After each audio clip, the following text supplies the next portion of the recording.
Rebonjour, très chers frères et sœurs. C'est encore une fois votre frère, le frère Raphaël. Merci de me recevoir chez vous. Merci de me recevoir chez vous. Euh, nous sommes en train de partager sur le sujet de la doctrine de l'imposition de main. Alors, je vais juste rappeler ce que j'avais dit. J'avais dit tout au début. Il faut savoir que notre but est que chacun de nous expérimente Dieu pour lui-même. Et cette doctrine de l'imposition de main va aider à expérimenter Dieu, à voir vraiment que la parole de Dieu est vivante, que le Saint-Esprit vit en toi et que Dieu peut t'utiliser. Alors, ça va même vraiment te confondre parce que tu vas expérimenter des choses que toi-même tu ne vas pas imaginer. Alors, n'oubliez pas que c'est un acte de foi que nous faisons et que c'est par obéissance. Et quelquefois, quand nous prions avec les gens, c'est possible qu'il y ait des manifestations, c'est possible qu'il n'y ait pas de manifestations. C'est pourquoi c'est un acte de foi. Parce que s'il y a des manifestations, tu vas prendre que chaque fois, non, il n'y en aura pas. D'autre part, il faut seulement poser la main. Il faut être gentil, il faut être gentil, poser la main. Il ne faut pas bousculer les choses, il ne faut pas pousser les gens, il ne faut pas chercher du sensationnel pour qu'on dise « regarde, il est loin ». Tout ça, ça n'aide pas. C'est pourquoi il ne se passe rien. Retire-toi, pose la main et laisse Dieu t'utiliser. Alors, seulement pour la pratique, parce que quand tu imposes la main, tu vas parler, prier au nom de Jésus. Que cette prière ne soit pas des prières plouies, des prières... Non, tu imposes seulement la main et tu demandes que la puissance de Dieu sort et touche la personne au travers de toi.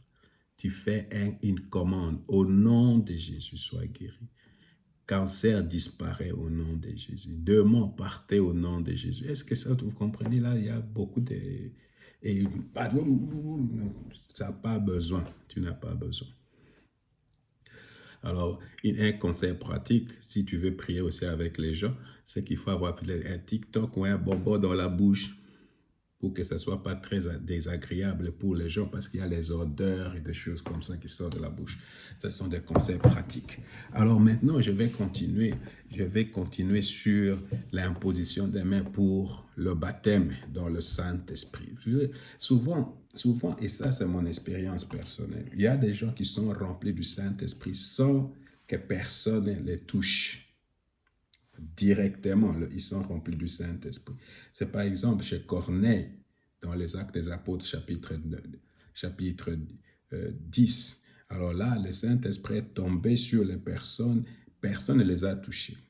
Alors, il y a la même chose dans les Actes des Apôtres, chapitre 2, mais pour la majorité de cas, les autres cas, pour que les gens soient remplis du Saint-Esprit, avec parler à langue, on devait d'abord imposer la main sur eux. C'est par exemple dans les Actes des Apôtres, chapitre 8, versets 14 à 19, Paul est allé là-bas pour prêcher l'évangile. Il a trouvé que ces gens-là n'étaient pas encore remplis du Saint-Esprit. Alors, lui, il a imposé ses mains. Après avoir attendu, les Actes des Apôtres, chapitre 19, versets 5 à 6, après avoir attendu cela, ils furent baptisés au nom du Seigneur Jésus-Christ. D'abord, c'est la première expérience. Ils sont baptisés dans l'eau. Paul leur imposa les mains et le Saint-Esprit descendit sur eux. Quand est-ce qu'ils ont reçu le Saint-Esprit? Et ils se mirent à parler dans diverses langues et à prophétiser. Quand ils ont commencé à prophétiser et à parler dans diverses langues, quand Paul a imposé les mains sur eux. Alors, là, nous voyons aussi la même chose dans les Actes des Apôtres, chapitre 8, versets 14 à 19. De leur arrivée, ceux-ci prirent pour le nouveau disciple afin qu'ils reçoivent le Saint-Esprit. En effet, il n'était encore descendu sur eux, sur aucun d'eux. Ils avaient seulement été baptisés au nom du Seigneur Jésus-Christ. La première expérience, ils étaient seulement baptisés dans l'eau. Alors, Pierre et Jean leur imposèrent donc la main et ils reçurent l'Esprit Saint. Simon vint, que Simon vit que l'Esprit Saint était donné aux croyants quand les apôtres leur imposaient le main, alors il proposa de l'argent et leur dit, donnez-moi aussi ce pouvoir pour que ceux à qui j'imposerai le main reçoivent le Saint-Esprit. Dans cette partie, vous voyez, les mots imposer les mains revient au moins 3 fois. Alors là, c'était pour recevoir du Saint-Esprit. Ok, alors j'insiste, le Saint-Esprit peut tomber sur les gens. Dans la Bible, c'est le cas, sans imposition de main, mais la majorité de fois. La majorité de fois, c'est par imposition de main. Alors, non, pas seulement ça. Alors, nous voulons aussi voir que pour transmettre les dons spirituels, on impose le main. Par exemple, ici, j'avais parlé de Josué. Josué, dans Nombre, chapitre 27, Nombre, chapitre 27, versets 15 à 23. Là aussi, Moïse voulait mourir et cherchait quelqu'un. Alors, il posa ses mains sur lui et établit dans sa charge comme l'Éternel l'avait ordonné. Alors, il avait pris Josué et il a mis ses mains devant lui. On va parler de ça quand on va parler aussi de la transmission d'autorité par l'imposition de mains. Alors, mais quand vous lisez, c'est à ces moments-là, quand vous lisez maintenant Deutéronome chapitre 34, verset 9, Josué, fils de Nun, était rempli d'un esprit de sagesse. Comment il a reçu cet esprit de sagesse? C'est au moment où Moïse avait posé ses mains sur lui.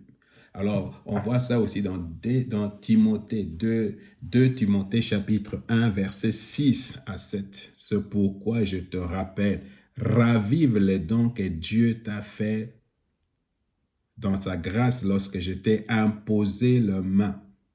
Dieu nous a donné un esprit qui de loin de faire de nous des lâches, nous rend forts, aimants et réfléchis. Il a reçu un don par imposition de main. Alors, toi maintenant, c'est que toi, tu peux faire.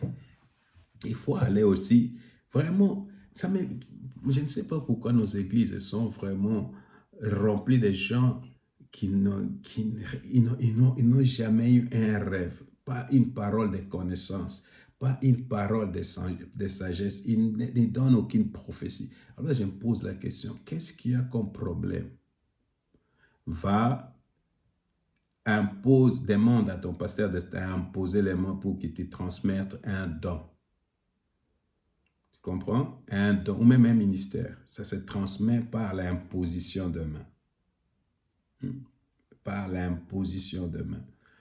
Alors, je connais beaucoup de gens qui sont entrés dans le ministère de guérison parce qu'ils sont quelqu'un qui était loin, qui travaillait dans le ministère de guérison, a prié pour eux. Et tout à coup, ces gens qui ne voyaient aucun miracle, tout à coup, ils commencent à avoir des guérisons miracles. Il y en a qui sont devenus des prophètes parce qu'un prophète, un vrai, pas comme les gens qui font je sais pas, a imposé les mains. Tout à coup, ils ont commencé à avoir des visions, vous comprenez? Alors, c'est nécessaire d'aller chez le pasteur, de dire, pasteur, prie pour moi pour que je voie des visions. Prie pour moi pour que je reçoive des rêves. Prie pour moi pour que je reçoive une parole de connaissance. Prie pour moi pour que je reçoive la foi. Prie pour moi pour que je... Alors, il faut connaître d'abord le don et leurs manifestations. Il faut connaître d'abord les dons et leurs différentes manifestations. Et demander à Dieu qu'il nous donne. Hein? Que le Seigneur vraiment te bénisse. Seigneur, je ne sais pas, il y en a qui ont besoin d'un don de foi. Il y en a qui ont besoin de dons d'interprétation des langues. Il y en a qui ont besoin de dons de prophétie. Il y en a qui ont besoin, Seigneur, de gloire, de dons de miracles. Seigneur, je te demande de te manifester dans la vie de ma soeur. Transmets ces dons dans le nom de Jésus. Transmets ces dons dans le nom de Jésus. Merci, Seigneur de gloire. Merci pour la sagesse. Merci pour la parole des connaissances. Merci pour le discernement des esprits.